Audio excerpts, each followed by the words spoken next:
Selamat datang di channel Alur Donghua. Sebelum menonton, silahkan subscribe, biar Mimin tambah semangat update-nya. Abadi, kekuatan hukum. Mata Hanli berkedip saat dia bergumam pada dirinya sendiri. Bahkan jika dia dibatasi oleh wilayah setelah menjadi Dewa Bumi, dia masih bersemangat untuk dapat menggunakan kekuatan keyakinan untuk menguasai hukum.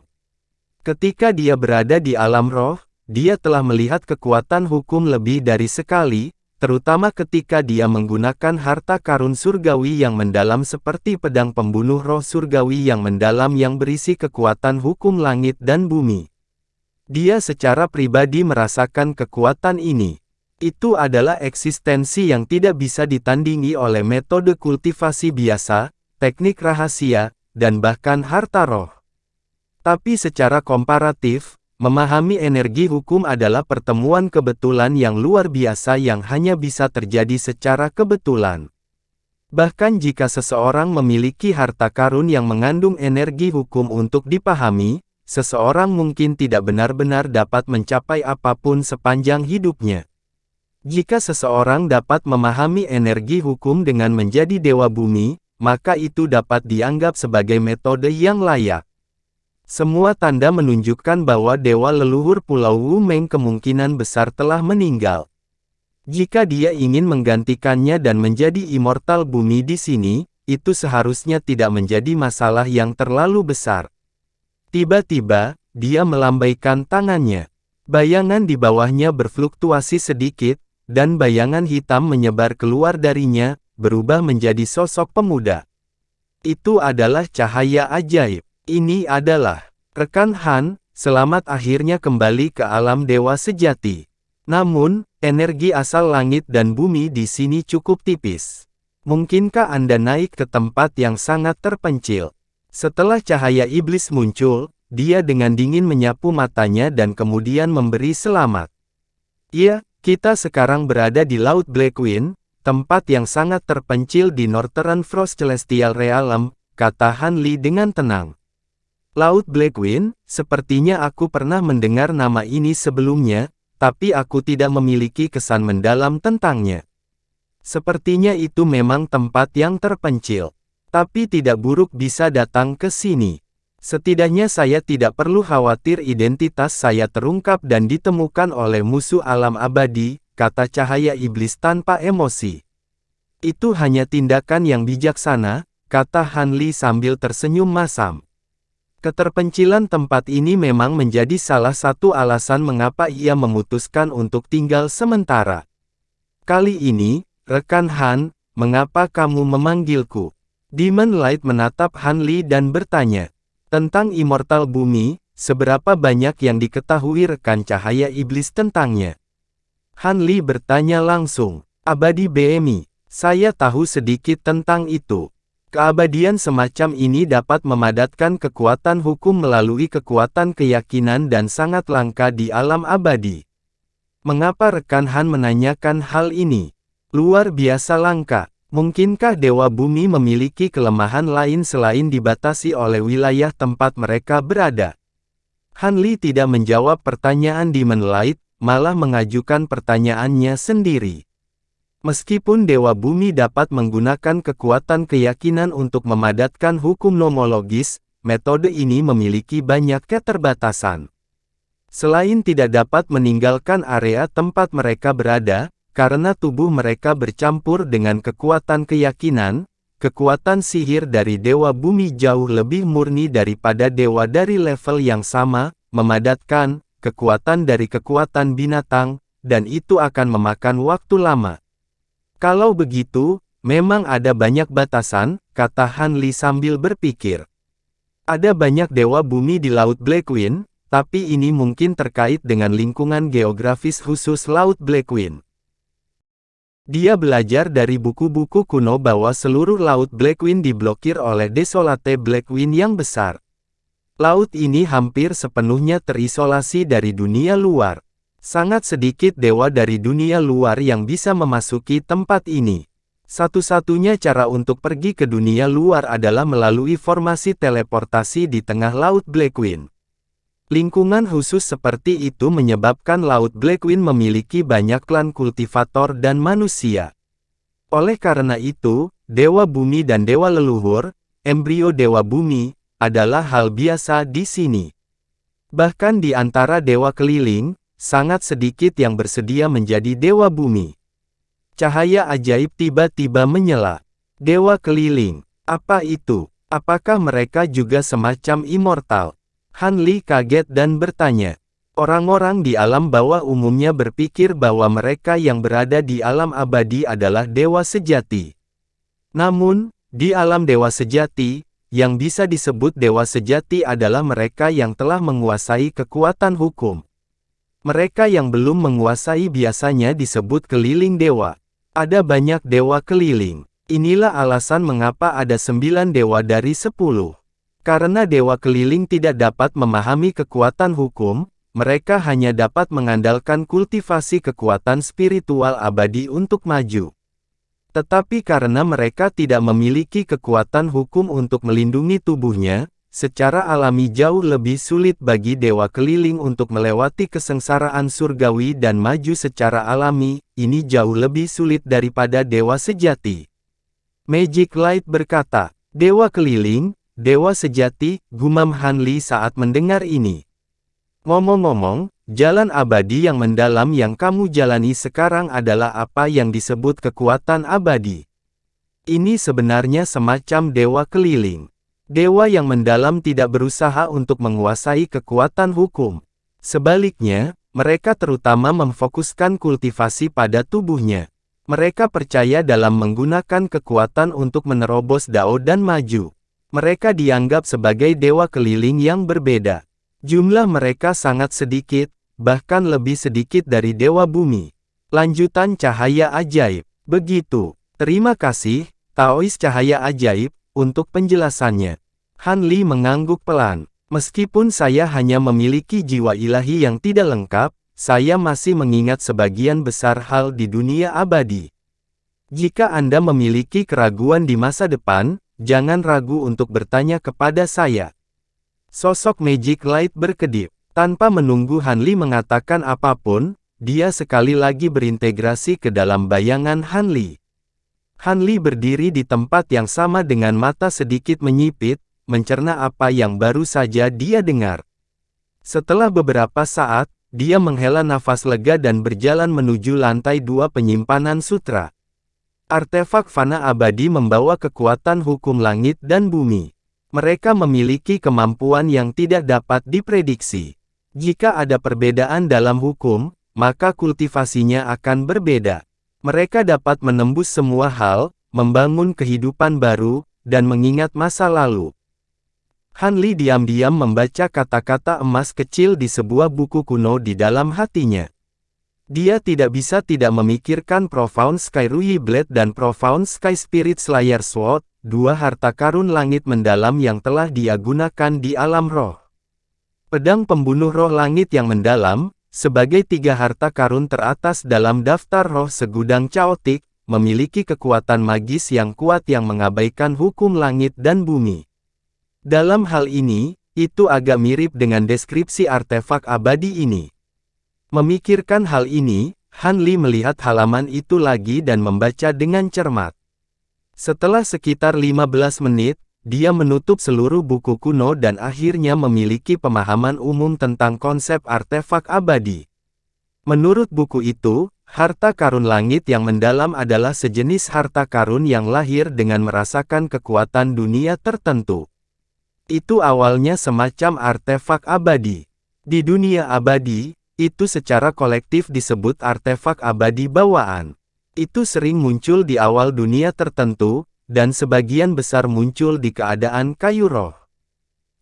Setelah kayu roh merasakan esensi langit dan bumi, itu akan berkembang menjadi bunga roh atau buah roh yang mengabaikan hukum langit dan bumi.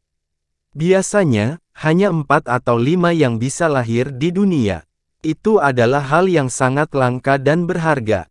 Siklus pembungaan dan pembuahan dari kayu roh ini juga sangat unik. Kebanyakan dihitung dalam ratusan ribu tahun. Begitu berbunga dan berbuah, akan membusuk dengan cepat dalam beberapa hari atau bahkan beberapa menit. Dengan siklus pertumbuhan yang begitu panjang dan waktu pembusukan yang begitu cepat, hampir tidak mungkin bagi orang untuk mendapatkan bunga roh dan buah roh. Menurut buku tersebut, selain jenis artefak abadi bawaan ini, ada juga jenis lain dari artefak abadi yang diperoleh. Itu tidak lahir dari surga dan bumi, tetapi harta karun yang berisi kekuatan hukum yang diciptakan oleh dewa. Tidak ada perbedaan kekuatan antara keduanya. Ketika membandingkannya secara khusus, itu terutama bergantung pada seberapa banyak kekuatan hukum yang terkandung di dalamnya, atau jenis kekuatan hukum apa yang dapat digunakan. Selain itu, kekuatan orang yang menggunakan artefak abadi secara alami juga merupakan faktor penting. Dari segi kuantitas, artefak abadi bawaan jauh lebih sedikit daripada artefak abadi yang diperoleh. Namun, karena mereka sering memiliki kemungkinan untuk dipelihara dan tumbuh lebih lanjut, jadi lebih populer di kalangan dewa tingkat tinggi. Tentu saja, terlepas dari apakah itu artefak abadi bawaan atau artefak abadi yang diperoleh, mereka sangat langka di dunia abadi. Ada sangat sedikit dewa keliling yang bisa memiliki artefak abadi, dan dewa yang bisa memalsukan artefak abadi yang diperoleh bahkan lebih langka. Melihat ini, Han Li mau tidak mau merindukan perasaan memiliki pedang pembasmi roh surgawi yang mendalam di sisinya. Jantungnya berdebar sedikit, dan bibirnya bergerak sedikit, tetapi dia diam-diam mengirimkan beberapa kata. Sesaat kemudian, sosok Luo Feng muncul di lantai 2 paviliun kitab suci. Dia menangkupkan tangannya dan membungkuk pada Han Li. Dia bertanya, "Senior Liu, apa yang bisa saya lakukan untuk Anda?" Han Li menoleh untuk melihatnya dan langsung ke intinya. "Apakah kamu memiliki artefak abadi di Pulau Wumeng?" "Artefak abadi? Kami tidak memiliki kekayaan untuk memiliki harta seperti itu. Di masa lalu, dewa leluhur juga ingin mendapatkannya, tetapi keinginannya tidak pernah terpenuhi, apalagi Pulau Wumeng kita, hanya ada sedikit dewa leluhur di seluruh Laut Angin Hitam yang memiliki artefak abadi," kata Luo Feng dengan senyum pahit. Meskipun Han Li tidak memiliki banyak harapan, dia tidak bisa menahan perasaan sedikit kecewa ketika mendengar jawaban ini.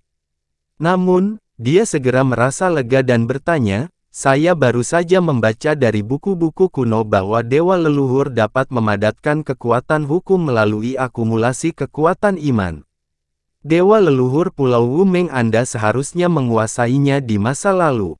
Bolehkah saya tahu hukum macam apa itu?" Luo Feng sedikit terkejut ketika mendengar ini. Jejak rasa malu muncul di wajahnya, tetapi dengan cepat menghilang. Dia menjawab, "Apa yang dikuasai Lord Roman adalah kekuatan air yang relatif umum di Laut Blackwing. Sebagian besar dewa leluhur yang disembah oleh pasukan terdekat juga menguasai hukum semacam ini. Kekuatan air." Setelah beberapa saat merenung, sebuah pikiran tiba-tiba terlintas di benak Han Li, dan dia bertanya.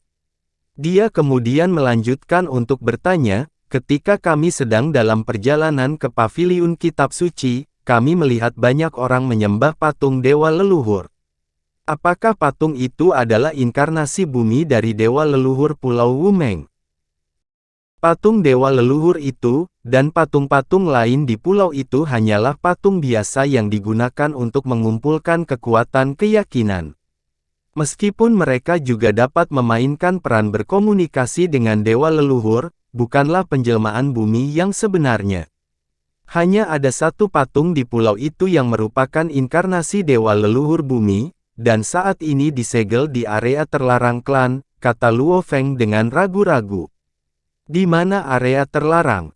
Han Li jelas sangat tertarik dengan hal ini dan langsung bertanya, "Bawa aku ke sana." Sejujurnya, inkarnasi bumi dewa leluhur Romawi telah hancur setelah terluka parah oleh musuh yang kuat. Sekarang, hanya kepala yang tersisa untuk disembah. "Senior Liu, jika Anda ingin melihatnya, saya dapat membawa Anda ke sana sekarang," kata Luo Feng setelah jeda singkat. Di barat laut Pulau Wumeng, ada tebing yang sangat curam. Tingginya lebih dari 1000 meter, dan dasarnya ditutupi dengan karang hitam kasar yang ganas. Gelombang menamparnya, terus-menerus memercikkan gelombang putih seperti busa. Permukaan tebing penuh lubang, dan ditutupi dengan lubang erosi laut padat yang tak terhitung jumlahnya dengan berbagai ukuran dan bentuk. Lingkungan sekitarnya sebagian besar ditutupi dengan rumput laut hijau dan noda garam putih, tampak belang-belang. Dari waktu ke waktu, beberapa kepiting laut putih tersapu keluar dari lubang oleh gelombang air laut. Saat ini, Han Li dan Luo Feng sedang mengambang di atas laut, menghadap tebing laut ini. Senior Liu, disinilah sisa-sisa inkarnasi bumi dewa leluhur Romawi berada. Luo Feng mengangkat tangannya dan menunjuk ke lubang erosi laut yang tampaknya biasa beberapa puluh meter di tebing laut. Lubang itu tampaknya hanya sedikit lebih besar dan di dalamnya gelap gulita. Sepertinya tidak ada yang luar biasa tentang itu, tetapi ketika Han Li melepaskan indera spiritualnya ke dalamnya, dia segera menemukan bahwa ada sesuatu yang istimewa tentang itu. Jika bukan karena indera ilahinya yang jauh lebih unggul dari orang biasa, dia bahkan tidak akan menyadari bahwa indera ilahinya terganggu. Dia akan berpikir bahwa lubang itu sebenarnya hanya dinding batu. Agak menarik, Han Li bergumam. Matanya berkilat dalam cahaya biru, dan dia segera mengaktifkan Bright Light Spirit Eyes untuk melihat ke dalam lubang. Di kedalaman lubang, ada pusaran kabut air berwarna putih pucat yang berputar perlahan. Ada aura hukum yang sangat lemah yang berasal darinya. Setelah dewa leluhur Wu Meng terluka parah dan tertidur lelap 10.000 tahun yang lalu, dia tidak pernah bangun lagi. Segel Yuan air di sini juga menjadi semakin lemah dari hari ke hari. Setelah 1000 tahun lagi, saya khawatir itu menang tidak dapat menutupi tempat ini. Luo Feng menghela nafas saat dia terbang ke dalam lubang. Dia menyilangkan tangannya sedikit di depannya, dan serangkaian simbol biru segera terbang keluar. Setelah berkedip beberapa kali, mereka semua masuk ke pusaran kabut air di kedalaman lubang. Pusaran bergetar sedikit, dan kabut air berkabut segera berbalik, membuka jalan melingkar dengan ketinggian seseorang di tengah. "Senior, tolong ikut aku." Setelah Luo Feng memanggil, sosoknya melintas, dan dia melewati lorong pusaran dan menghilang. Han Li juga terbang ke celah spasial di belakangnya. Terhubung ke lorong pusaran air adalah lorong gelap yang terbuat dari batu hijau. Itu berkelok-kelok dan memanjang ke tanah, tanpa akhir yang terlihat. Setiap beberapa kaki, ada batu berpendar putih tertanam di lorong, menerangi jalan di depan. Han Li tidak khawatir tentang apapun. Dia hanya mengikuti Luo Feng diam-diam. Semakin dalam terowongannya, semakin padat kelembapan dan kekuatan spiritual air di sekitarnya. Setelah berjalan selama 1/4 jam, Han Li memperkirakan bahwa mereka telah melakukan perjalanan setidaknya 5 km di bawah tanah. Mereka akhirnya mencapai ujung lorong, di mana sebuah gerbang batu biru muncul di depan. Luo Feng mengeluarkan token hijau, menggosoknya sedikit, dan menembakkan cahaya hijau ke pintu batu. Pintu batu perlahan terbuka, memperlihatkan ruangan batu persegi berukuran sekitar 100 meter. Tidak pantas menyebutnya kamar batu. Tanah dan dinding di sini tidak rata. Tampaknya dibangun kembali dari gua bawah tanah. Stalagmit menggantung dari atas gua, menunjukkan warna biru aqua bening, seperti kaca berwarna. Bahkan dinding di sekelilingnya terbuat dari bahan serupa. Lewat sini, samar-samar orang bisa melihat arus laut yang cepat dan lambat di luar. Dapat dilihat bahwa tempat ini seharusnya jauh di bawah laut. Han Li melirik ke ruang batu dan menemukan bahwa itu kosong tanpa perabotan. Hanya di tengah, ada platform batu hitam yang tingginya setengah dari seseorang. Permukaan platform batu diukir dengan alur halus zigzag, yang memanjang sampai ke bawah dan menutupi seluruh tanah. Di peron, ada kepala patung yang tidak berbeda dengan ukuran kepala orang normal. Penampilannya mirip dengan Han Li. Itu adalah penampakan dewa leluhur Pulau Wumeng. Namun, tidak seperti patung yang dia lihat sebelumnya, kepala ini berwarna biru dan sepertinya diukir dengan semacam batu kristal khusus. Di bawah cahaya manik-manik kristal putih di sekitarnya, itu tampak jernih dan memancarkan kekuatan spiritual atribut air yang kuat. Wajahnya sehalus cermin dan tampak seperti aslinya, tetapi lehernya sangat kasar seolah-olah dipatahkan secara paksa dari tubuh aslinya. Han Li berdiri selangkah menjauh dari kepala dan menatapnya dengan saksama, tetapi perasaan aneh tiba-tiba muncul di hatinya. Perasaan ini seolah-olah patung kepala di depannya bukanlah benda mati, melainkan makhluk hidup yang bisa bernapas. Dia menutup matanya dengan lembut dan melepaskan indera ilahinya, yang langsung memenuhi seluruh ruangan batu. Luo Feng, yang berdiri di belakangnya, hanya merasakan kekuatan indera ilahi yang tak terlukiskan tiba-tiba melonjak dari segala arah dan menelan seluruh tubuhnya. Tubuhnya bergetar tanpa sadar, dan keringat dingin langsung menetes dari dahinya. Han Li mengabaikan Luo Feng dan hanya fokus untuk melemparkan indera ilahinya ke arah kepala patung. Pada saat ini, dia tiba-tiba menemukan bahwa di sekitar kepala biru, ada energi tak terlihat yang berkumpul di kepala. Energinya terlihat sangat lemah, masing-masing setipis gossamer, seolah-olah bisa tersebar dengan lambaian tangannya, tetapi jumlahnya sangat besar. Itu sangat padat sehingga hampir memenuhi seluruh ruangan batu. Saat ini, ada cahaya yang awalnya tidak terlihat oleh mata telanjang berkelap-kelip di kepala.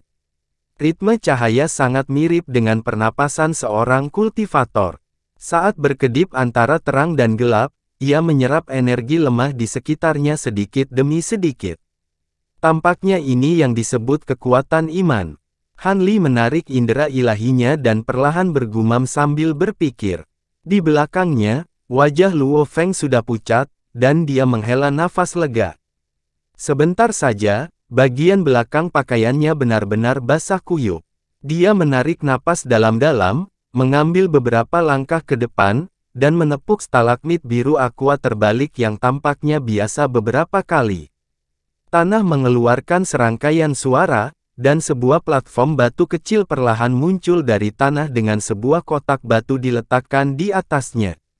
Luo Feng membuka kotak batu itu dan mengeluarkan sebuah buku giok tua dari dalamnya. Senior Liu, buku kuno ini seharusnya berguna untukmu, terimalah. Luo Feng mendatangi Han Li dengan buku giok di tangannya, menyerahkannya dengan kedua tangan, dan berkata, "Buku kuno, ini." Han Li mengambilnya dengan santai dan membolak-baliknya. Wajahnya tiba-tiba berubah sedikit. Ini adalah metode kultivasi yang digunakan oleh dewa leluhur untuk berlatih, teknik abadi air maha kuasa. Saya pernah mendengar bahwa makhluk abadi yang naik dari alam bawah harus beralih ke metode kultivasi immortal sempurna dan mengubah kekuatan spiritual dalam tubuh mereka menjadi kekuatan spiritual immortal. Karena senior datang ke alam abadi secara ilegal, Anda seharusnya tidak memiliki metode kultivasi yang sesuai. Teknik abadi air maha kuasa ini seharusnya berguna bagi Anda, kata Lu Feng. Begitu, terima kasih, Patriark Luo Feng. Han Li menatap Luo Feng dalam-dalam dan mengangguk. Senior terlalu sopan. Ini adalah tempat di dasar laut dalam, di mana kekuatan spiritual airnya kaya. Jika senior ingin berlatih teknik abadi air maha kuasa, Anda bisa mundur ke sini. Luo Feng menyeringai. Dia tahu bahwa tujuan memberikan buku kuno itu akhirnya tercapai, dan ekspresinya jauh lebih santai. Han Li tidak berbicara dan dengan hati-hati membolak-balik buku giok di tangannya. Setelah beberapa saat, dia membaca sekilas isinya. Teknik abadi air maha kuasa ini adalah metode kultivasi immortal sempurna atribut air. Itu harus bisa dipraktekkan ke tahap selanjutnya dari perfected immortal. Sayangnya metode kultivasi ini bertentangan dengan metode kultivasi aslinya, dan pencapaian yang bisa dicapai juga cukup jauh dari harapannya. Dengan pemikiran ini, dia mengembalikan buku giok itu ke Luo Feng. Senior Liu, kamu. Luo Feng sedikit terkejut saat melihat ini. Meskipun teknik abadi air mahakuasa ini tidak buruk, sayang sekali metode kultivasi atribut air tidak cocok untukku. Apakah ada tempat di Laut Blackwing di mana saya bisa mendapatkan metode kultivasi immortal sempurna? Han Li menggelengkan kepalanya dan bertanya. Luo Feng merenung sejenak dan berkata, Laut Blackwing terletak di daerah terpencil, dan hanya ada sedikit metode kultivasi immortal. Pada dasarnya, mereka ada di tangan dewa leluhur itu, dan mereka tidak akan memberikannya kepada orang lain. Lagi pula, jika metode kultivasi mereka jatuh ke tangan orang luar, mungkin mengungkap kelemahan mereka. Jika Anda ingin bertanya di mana lagi saya bisa mendapatkan metode kultivasi immortal lainnya, saya khawatir saya hanya bisa pergi ke Pulau Blackwing di tengah laut. Ada lelang besar di sana setiap 100 tahun, dan mungkin ada metode kultivasi abadi di sana, kata Luo Feng. Lelang besar. Aku ingin tahu kapan lelang besar berikutnya akan diadakan. Han Li menyentuh dagunya dengan tangan kanannya dan bergumam. Ekspresi ketertarikan muncul di matanya. Luo Feng berpikir sejenak dan berkata, sekitar 10 tahun. Namun, hal-hal yang muncul dalam lelang besar semacam ini biasanya sangat mahal. 10 tahun, aku mengerti. Oh benar, aku punya sesuatu yang aku butuh bantuanmu. Han Li mengangguk pelan dan mengganti topik. Ekspresi Luo Feng bergetar dan dia buru-buru menjawab, tolong beritahu saya, senior. Dalam sekejap mata, 4 atau 5 bulan berlalu. Selama ini, ras Ichi Kristal tidak datang untuk membalas dendam. Ini membuat semua orang di Pulau Wu Meng menghela nafas lega. Di aula pemimpin klan, Luo Feng mondar-mandir dengan cemas. Dari waktu ke waktu, dia akan datang ke pintu dan melihat ke kejauhan dengan ekspresi cemas. Dalam beberapa bulan terakhir, dia telah mengirim orang untuk mengumpulkan beberapa teknik rahasia atau metode kultivasi terkait dengan kurungan Nas Chen Soul sesuai permintaan Han Li. Namun, teknik rahasia semacam ini sangat jarang. Setelah beberapa bulan, dia hanya menemukan 3 atau 4 jenis. Setelah mengirim ke Han Li, terlihat jelas bahwa dia tidak puas. Ini membuat Luo Feng agak cemas. Tanpa pilihan lain, dia hanya bisa mengirim sesepuh tahap integrasi tubuh ke Pulau Tengah Laut Blackwing, Pulau Blackwing, dengan sejumlah besar batu roh. Itu adalah tempat paling makmur di Laut Blackwing. Jika para kultivator dari berbagai pulau ingin menemukan sesuatu, mereka akan pergi ke sana.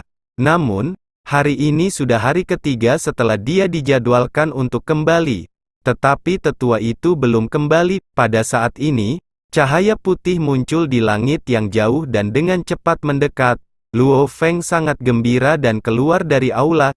Cahaya putih dengan cepat mendekat dan mendarat di depan aula utama, menampakkan sosok pria paruh baya. Luo Feng buru-buru bertanya, Penatua Han Liang, kamu akhirnya kembali. Bagaimana situasinya? Saya menemui beberapa masalah di jalan dan harus mengambil jalan memutar.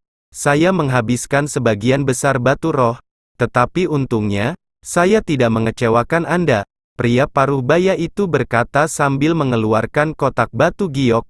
Ada selusin batu giok di dalamnya.